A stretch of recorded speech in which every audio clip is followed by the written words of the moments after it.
এই গল্পটা হলো এক ছাত্রর রেজাল্ট বেরোনোর পর অবস্থাকে নিয়ে। গাছে বসে আছে কাক, চলো শুরু করা যাক।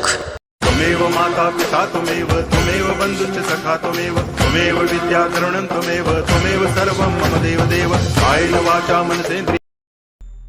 ঠাকুর এইবার পাস করে দাও, পরের বার থেকে গ্যারান্টি পড়বো, সত্যি বলছি। কই রে চিনু নিচে আয়। দাঁড়া, গ্যারান্টি পড়বো, প্লিজ পাস করে দাও এবারে। বল কি হলো বল। রেজাল্ট বেরিয়েছে।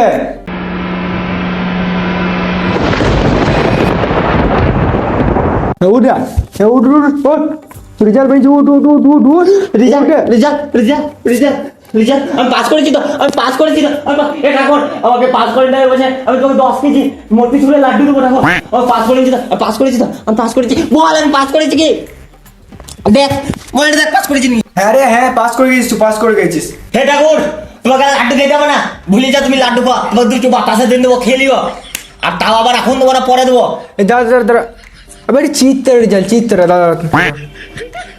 হে ঠাকুর এবার আমি তোমাকে 20 কিলো লাড্ডু দেবো ঠাকুর, প্লিজ পাস করে দিও, প্লিজ পাস করে দিও। আবার তো পাস করে গেছিস তো। এ ঠাকুর তোমাকে লাড্ডু দেবো না, তোমার দুটো নকুল দানা দেবো, খেয়ে নেবো, পরে খেয়ে নেবো।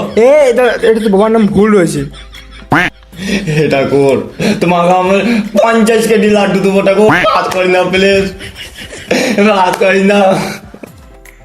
আপনি ফেল হয়ে যাবে। কে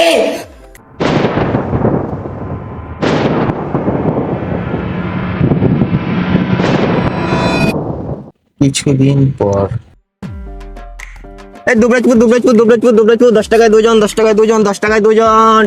হ্যাঁ দুবরাজ যাবে নাকি? না তোর শাশুড়ি ঘর যাবো, যাবি? আরে না আমি জানতাম তুমি যাবে। সত্যি কি যাবে আসলে? কি মারা বললাম তুই যাবো, চাপ। বাস্তবতা এত কঠিন হলেও রিয়েল লাইফটা ততটাই সহজ।